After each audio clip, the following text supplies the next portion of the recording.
Assalamualaikum warahmatullahi wabarakatuh. Bertemu lagi dengan saya, Bu Ristiana Nisa, masih di MTSN UIP Tidul Falah. Kali ini kita bertemu dengan pelajaran fikih kelas 7.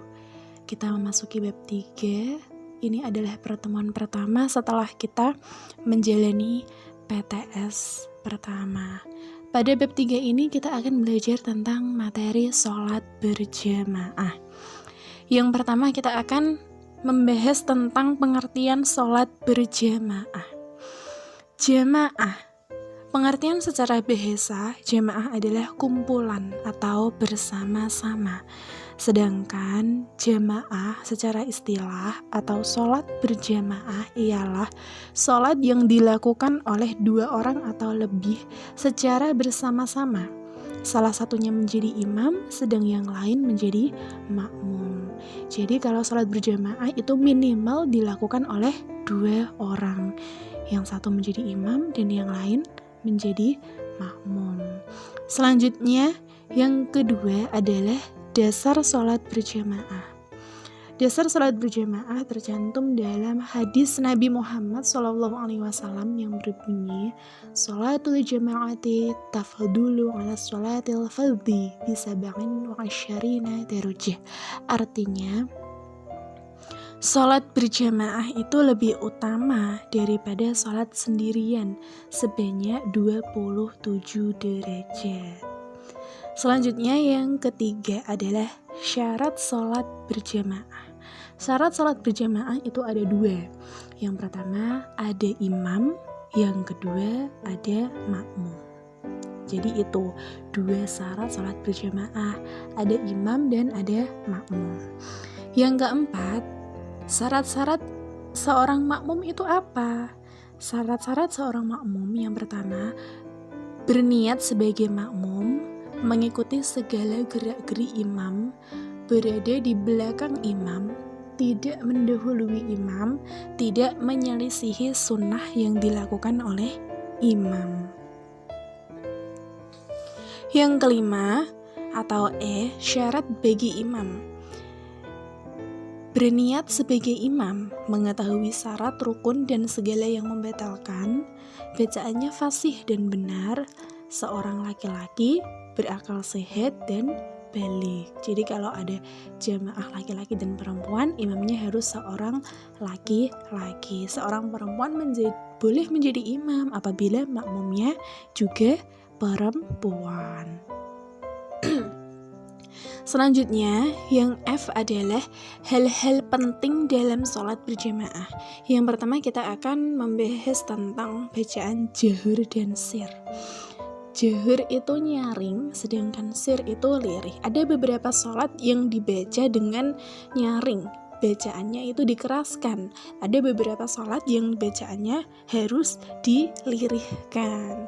Yang pertama bacaan nyaring atau jahur, yaitu bacaan Al-Fatihah dan surat dengan suara nyaring terdapat pada rakaat pertama dan kedua, pada sholat maghrib, isya, dan subuh, sholat Jumat juga, sholat Idul Fitri, sholat Idul Adha, sholat gerhana, sholat istisqa, sholat tarawih, sholat witir pada bulan Ramadan. Jadi itu adalah sholat-sholat di mana bacaannya itu dilakukan secara nyaring atau jahur.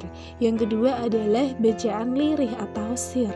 Bacaan lirih itu terdapat pada sholat duhur dan asar, ya. Jadi sholat duhur dan asar apabila dilakukan secara berjamaah, seorang imam harus membacanya tetap dengan bacaan lirih. Terus rakaat ketiga pada sholat maghrib, rakaat ketiga dan keempat pada sholat isya. Selanjutnya tentang susunan shaf. Shaf itu barisan dalam sholat berjamaah. Yang pertama, apabila makmumnya hanya 1 orang, makmum berdiri di belakang imam sebelah kanan. Jadi imamnya di depan, makmumnya di belakang sebelah kanan. Sedangkan bila makmumnya 2 orang, berarti imamnya di depan, makmum berdiri di belakang imam sebelah kanan dan kiri. Artinya imam berada di tengah-tengah. Selanjutnya ialah bila makmum terdiri dari laki-laki dan perempuan, maka makmum laki-laki berada di depan. Berarti imam paling depan, terus disusul oleh makmum laki-laki. Selanjutnya setelah makmum laki-laki adalah makmum perempuan berada di belakang shaf makmum laki-laki. Jadi itu ya. Selanjutnya, bila makmum terdiri dari laki-laki, perempuan, dan anak-anak, bagaimana susunannya? Nah, jadi yang pertama itu adalah imam. Shaf laki-laki dewasa di paling depan, artinya di belakang imam pas itu adalah shafnya makmum laki-laki dewasa. Di belakangnya shaf makmum laki-laki dewasa diisi oleh shaf anak-anak laki-laki ya. Jadi anak laki-laki berada di belakangnya shaf makmum laki-laki dewasa. Setelah itu yang paling belakang ialah shaf makmum perempuan.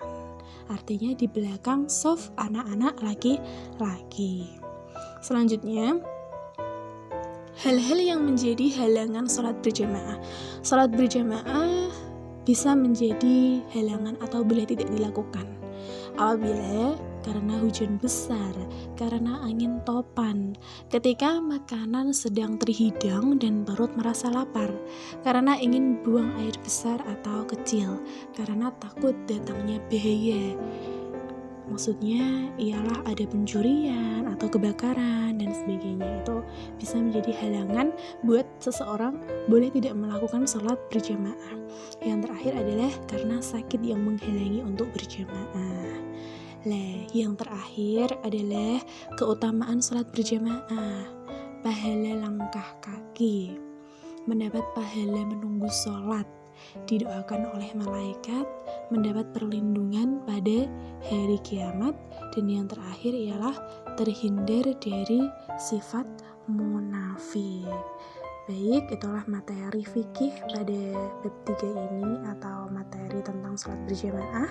Selanjutnya ialah tugas pertama kalian mencatat semua inti, semua materi yang Bu Risti sampaikan pada pertemuan kali ini. Semua materinya dicatat pada video pembelajaran kali ini. Terima kasih, tetap semangat mengerjakan. Wassalamualaikum warahmatullahi wabarakatuh.